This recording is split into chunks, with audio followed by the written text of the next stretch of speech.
안녕하세요. 오늘은 전솔로에 대해서 배워보는 시간으로 가져보시면 될 것 같습니다. 자, 전솔로라고 하는 거는 발전소에서 만든 전기를 변전소로 보내줄 때 우리는 주로 이런 철탑을 통해서 보내줄 것이고, 또 변전소로 전기를 보내줄 때도 거의 대부분 이런 시외 보이는 철탑을 통해서 보내주겠죠. 또 변전소에서 집으로 우리가 전기를 사용하는 수용 장소로 보내줄 때도 이런 전주 이용해서 여기를 통해서 이렇게 전기를 보내주겠죠. 이럴 때 전기를 보내주는 이러한 시설들을 우리가 전솔로라고 부를 겁니다. 그렇다면 일반적인 전솔로의 종류하고 주요 특성들은 어떤 것도 있는지 알아보시는 시간인데, 가볍게는 그냥 전솔로의 종류 정도만 기억해 주시면 될 것 같습니다. 우리가 이렇게 일반적으로 전선을 이런 지짐을 통해서 공중으로 띄어서 시설하는 전솔로를 우리가 가공전솔로라고 부를 것이고요. 만약에 전선을 땅 속으로 넣어준다면 지중전솔로, 건물 윗면을 따라서 시설한다면 옥상전솔로, 건물 옆면을 따라서 시설한다면 옥측전솔로, 물 위로 지나가는 전솔로는 수상전솔로, 물 밑으로 지나가는 전솔로는 물밑전솔로, 그리고 터널 안으로 지나가는 전솔로를 우리가 터널 내 전솔로라고 부른다 라는 거 정도는 가볍게 분리하셔서 기억하셔야 되는 거고요. 그 중에서 우리는 가공전솔로에 대해서 90% 이상을 배울 것이고, 나머지 10% 정도는 지중전솔로에 배우고, 나머지 규칙들은 거의 우리가 다루고 있지 않다라고 구분해 주시면 될 것 같습니다. 그렇다면 방금 전에 봤던 것처럼 이렇게 전기를 보내줄 때는 발전소에서 변전소로, 변전소에서 변전소로, 변전소에서 수용가로 이런 식으로 전기를 보내줄 건데, 그때 항상 한 축을 담당하는 변전소라고 하는 곳이 있다라고 기억하신 거고요. 변전소는 외부에서 송전된 전력을 변압기나 정유기 등을 이용해서 전압의 크기를 변성한 뒤에 다시 외부로 보내주는 설비를 변전소라고 부를 건데, 그렇기 때문에 변전소의 주요 기능 정도는 기억하셔야 될 것 같아요. 변전소의 주요 기능은 전압의 크기를 변성을 하겠죠. 전압의 변성. 그렇다면 전압을 변성하려면 전압을 받고 싶은 부분들이 한 곳에 몰릴 것이고, 또 바꾼 후에는 각각이 원하는 곳으로 분산해 줘야 되겠죠. 그렇기 때문에 전력의 집중과 배분이 이루어질 것이고, 그렇기 때문에 이 변전소라는 것은 전력, 계통의 보호가 이루어지고 있는 곳이어야 된다라고 세 가지 기억하셔야 될 것 같습니다. 변전소의 기능은 전압의 변성, 전력의 집중과 배분, 전력계통 보호를 해줘야 된다라는 거 기억하시고, 그렇다면 우리가 일반적으로 쓰고 있는 우리 주변에 보이는 여기 대지 위에 지지물이 설치되어 있고, 그 위로 지나가는 이런 가공전솔로에 사용하는 전선이 있을 것인데, 이 전선의 굵기는 어느 정도 되는 굵기를 써야 되는지 최소한의 규격에 대해서 알아보자라는 겁니다. 우선 사용하고 있는 전압이 400V 미만인 경우에 우리가 절연전선을 쓴다고 한다면, 그때는 2.6mm 이상의 경동선을 써야 된다는 기준이에요. 최소한의 규정입니다. 아무리 얇다고 하더라도 최소한 2.6mm 이상은 돼야 된다는 조건인 것이고요. 두 번째로 400V 미만의 낮은 선을 쓰는 경우에서는 이때는 3.2mm 이상의 선을 써야 된다라는 기준 기억하시고요. 만약에 400V 이상의 전압을 사용하는 경우에는 시가지 내하고 시가지 외로 구분될 건데, 시가지 내는 시내이기 때문에 전기 사용량이 많아서 5mm 이상의 전을 써야 된다라고 기억하시고요. 시가지 외는 전기 사용량도 적고 인적도 드물기 때문에 4mm 이상의 경동선을 써줘야 된다는 규정이 있구나라는 거 기억하시면 될 것 같습니다. 마지막으로 특고압 이상의 전압을 쓰는 경우라고 한다면, 그때는 22스퀘어 이상의 굵은 선을 써야 된다는 기준을 기억해 주시면 될 것 같아요. 그래서 여기 있는 전선의 굵기에 대한 기준은 다 기억하셔야 되겠지만, 최소한 기본적인 절연전선의 굵기인 2.6mm 이상의 전선을 써야 된다는 기준하고, 특고압인 경우에 22스퀘어 이상의 굵기를 쓴다라는 거는 꼭 기억하시고, 나머지 부분도 여유가 있으시면 더 기억해 주시면 될 것 같습니다. 방금 전에 봤던 것처럼 이렇게 대지 위로 지짐을 있고요. 이 위로 전선이 이렇게 지나갈 건데 첫 번째로 우리는 이 전선의 굵기 규정을 봤다라고 한다면 두 번째로는 이 전선의 높이 규정이 있겠죠. 너무 낮게 달면 우리가 인체가 닿을 수도 있는 거고요. 너무 위험해질 수 있기 때문에 최저 높이가 형성되어 있다 라는 거고, 만약에 이 장소가 이 전선로가 도로를 횡단하고 있는 경우라고 한다면, 도로 횡단시라고 한다면 그때는 이때 사용하는 전선의 저압이라면 6m 이상 높여야 되고요. 고압에서는 6m 이상, 특고압에서는 6m 이상, 이렇게 최소 높이는 똑같다라고 기억해 주시면 될 것 같아요. 그렇다면 이때 이쪽에 철도를 횡단하는 전선로라고 한다면 이때 최소 높이는 6.5m 이상이라고 기억해 주시면 될 것 같습니다. 그리고 만약에 기타 장소예요. 기타 장소 같은 경우는 이렇게 도로가 있으면 일반적인 조건이죠. 이렇게 지지물이 도로를 따라서 시설돼서 이런 식으로 전선이 연결되어 있는 경우라고 한다면, 이런 기타 경우를 한다면 이때의 높이는 5m 이상으로 해제됩니다. 마지막으로 횡단보도교 6교 위로 올라가 있는 상황을 한다면 그때는 저압은 3.5m, 고압은 3.5m 이상, 특고압은 4m 이상이다라고 구분해서 기억해 주시는 거고요. 만약에 그때 사용하고는 전선이 저런 전선을 한다면 3m 이상만 써도 된다라는 예외 조건도 있다라고 기억을 해주시면 될 것 같습니다. 그래서 일반적인 가공전선 높이는 횡단보도교를 제외하고는 저압, 고압, 특고압에 대한 내용이 어떻더라? 다 같더라 라고 기억하시고요. 그래서 우리는 중점은 고압 부분은 최소한 외우셔가지고 저압, 특고압이 같다라고 외우시면 좋을 것 같습니다. 자, 세 번째로는 이제 가공으로 이제 전선이 아니라 케이블에 대한 시설이에요. 이 가공 케이블을 시설할 건데 우리가 대지가 이렇게 있고 지짐을 이렇게 세워서 전선을 이렇게 시설할 건데, 만약에 이 아래쯤으로 우리가 가공 케이블을 시설한다고 한다면 우리가 이 사이에 지지물에다가 가공 케이블을 이렇게 지지를 해줄 건데, 그렇게 한다 하더라도 이 거리가 워낙 멀다 보니까 이 가공 케이블이 처지거나 위험해질 수 있겠죠. 그렇기 때문에 그런 걸 방지하기 위해서 이런 가공 케이블을 시설할 때 위쪽에다가 지지할 수 있는 선을 시설할 거예요.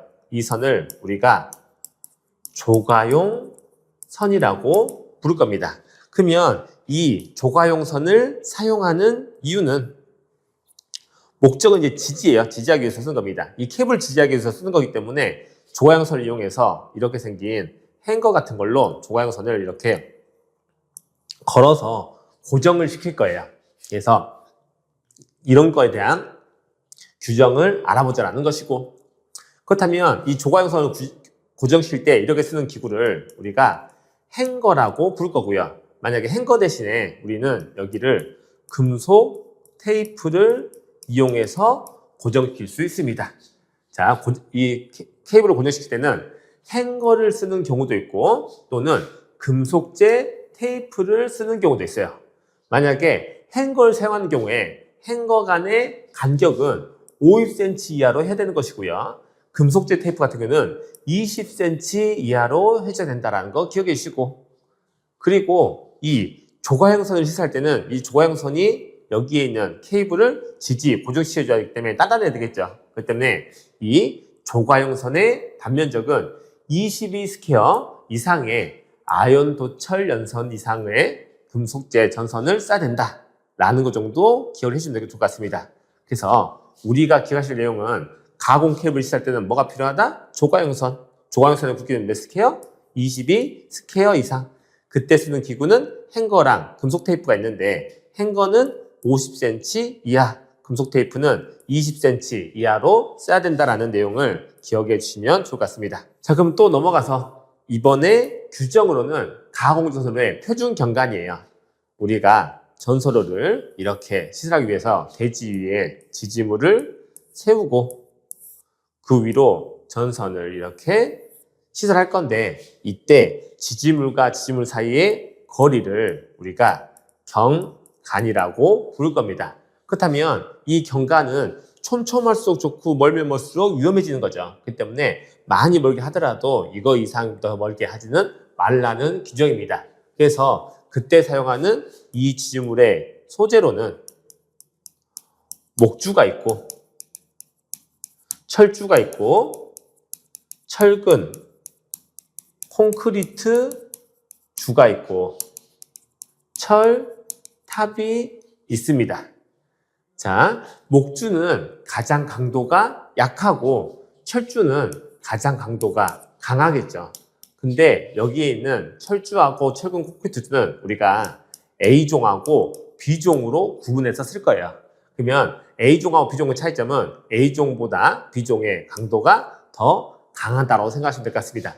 그러면 이 지지물의 강도에 따라서 분류하게 되면 가장 약한 쪽에 속하는 이 두 개를 하나의 묶음을 잡고 그 다음에 걔보다 더 강한 B종, 제일 센 철탑 이렇게 구분할 거예요. 그래서 우리가 지지물의 구분은 목주 A종, 그 다음에 B종, 그 다음에 철탑으로 구분할 겁니다. 이렇게 구분했을 때 표준 경관의 길이는 목주나 A종은 최대 150m 이하로 실어야 된다는 내용인 것이고요. B종은 250m 이하, 철탑은 600m 이하로 실어야 된다는 규정 기억하시고요.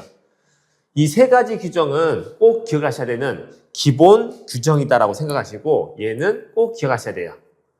그리고 나머지 이제 세 개가 있는데 다 뭐라 썼냐면 보안공사를 의미하고 있습니다. 보안공사. 여기서 말하고 있는 보안공사라고 하는 거는 안전을 보강해주는 공사가 보안공사예요. 그러니까 만약에 이런 시설이 위험한 장소이기 때문에 더 안전하게 해주려면 이렇게 실어야 된다는 기준인 거고요. 그렇기 때문에 경관이 더 안전해지기 위해서 더 작아지는 거죠.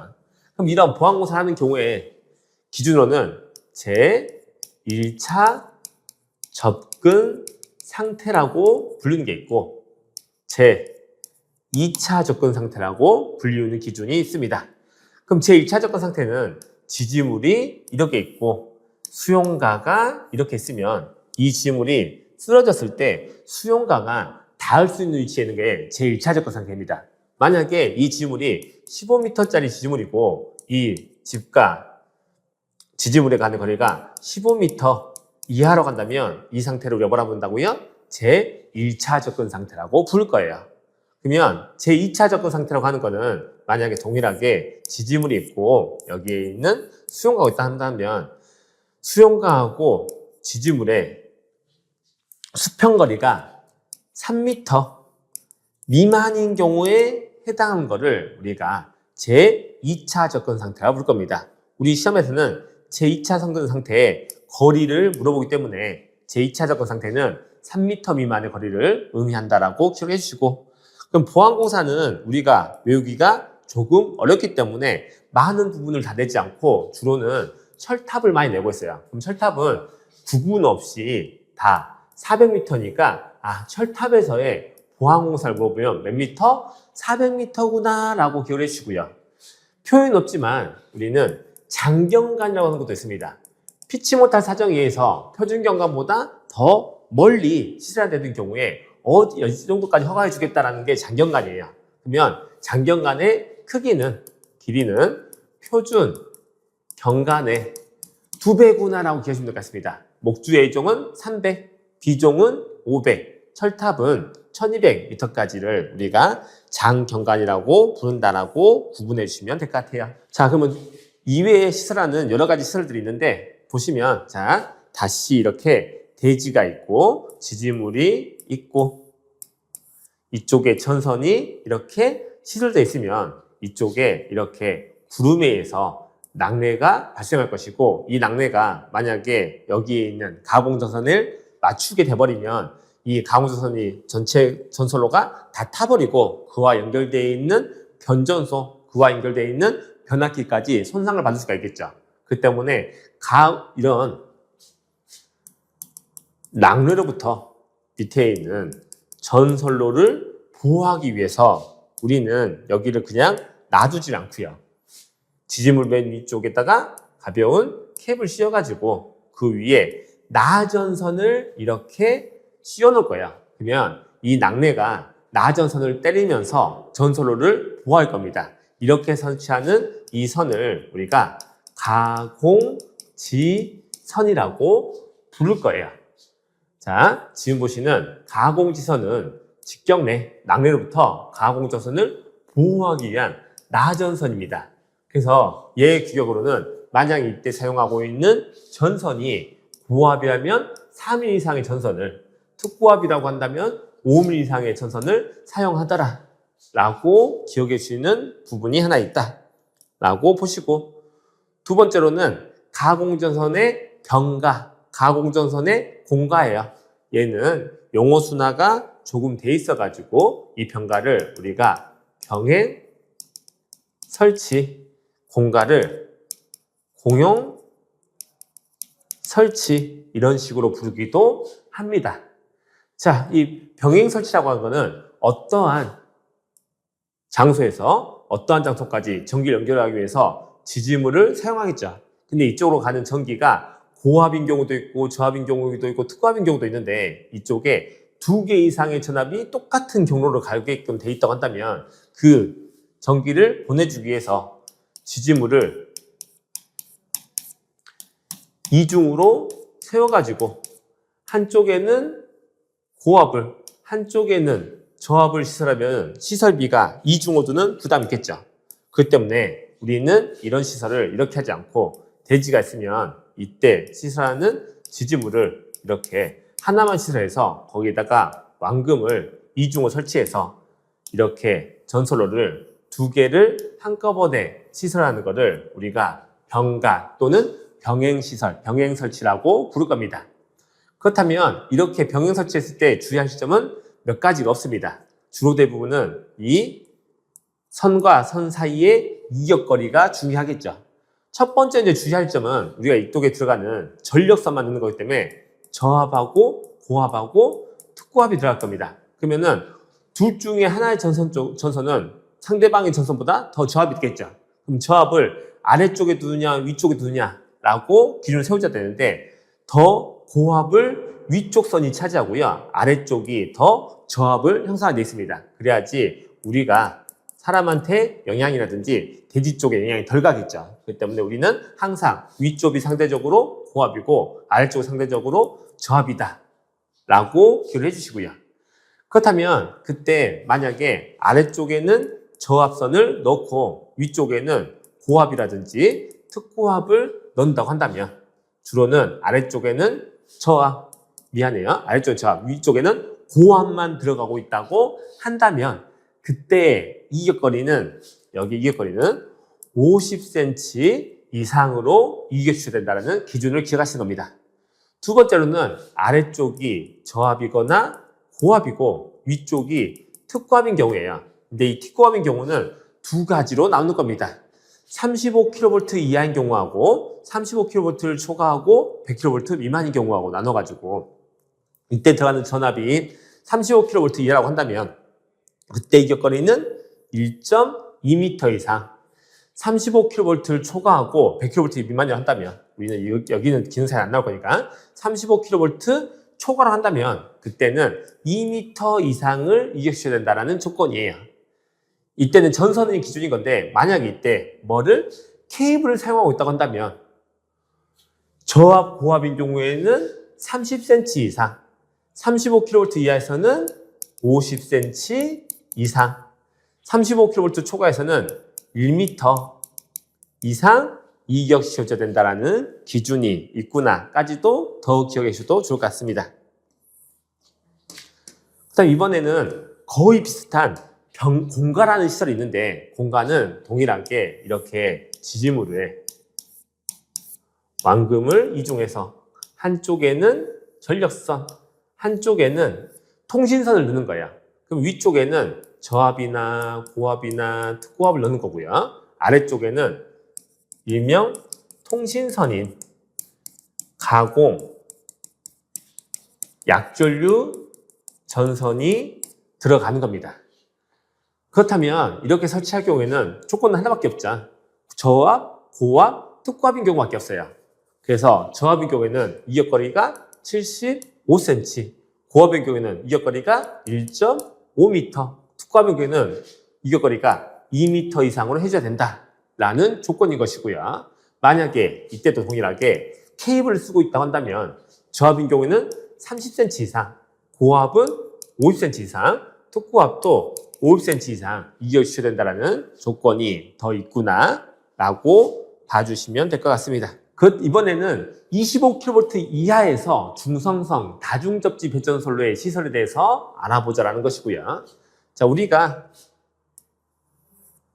대지에다가 지지물을 세워가지고 위쪽으로는 세 선이 지나가고 조금 더 아래쪽으로는 우리가 중성선을 시설할 거예요.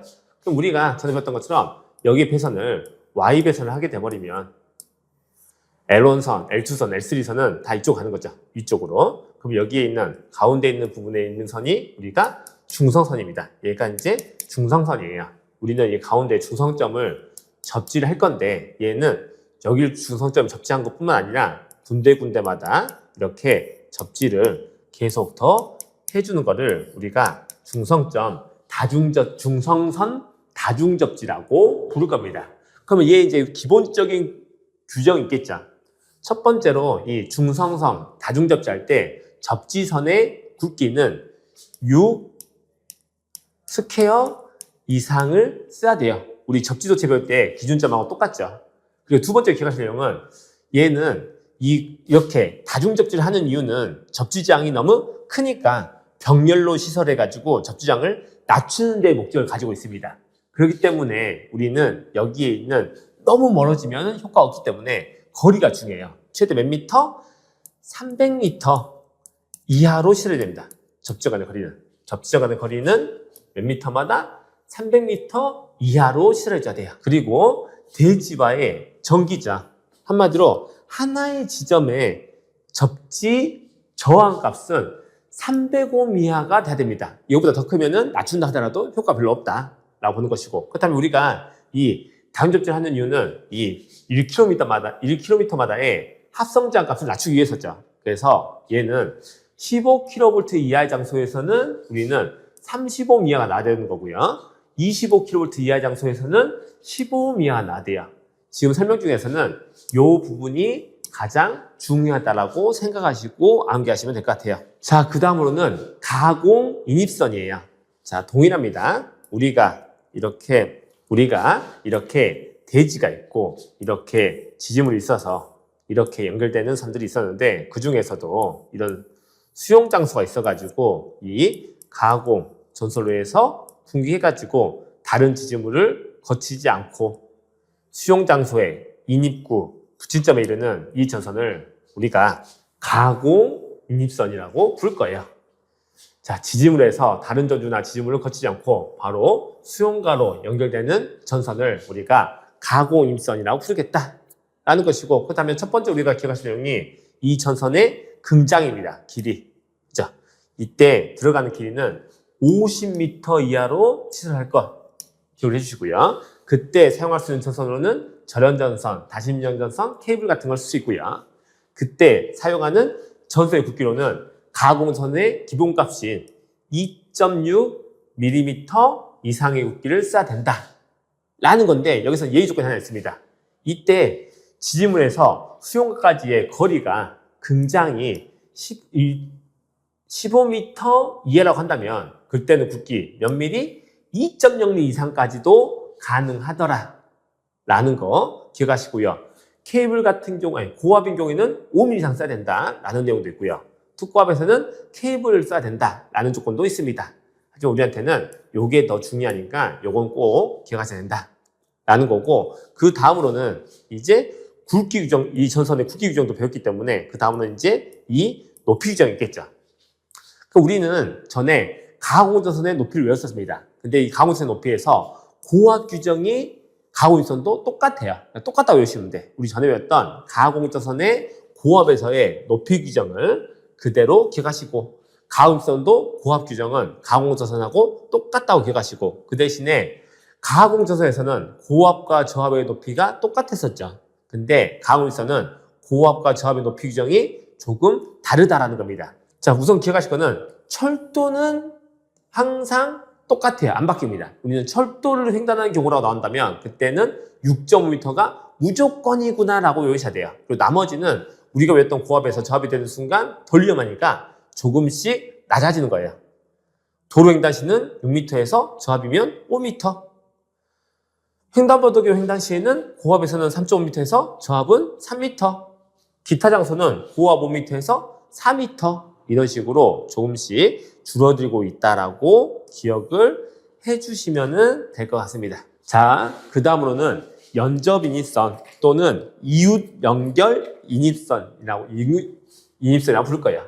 연접 인입선 부르기도 하고 얘는 이웃 연결 인입선 이렇게 부르기도 합니다. 그러면 이 연접 인입선이라는 거는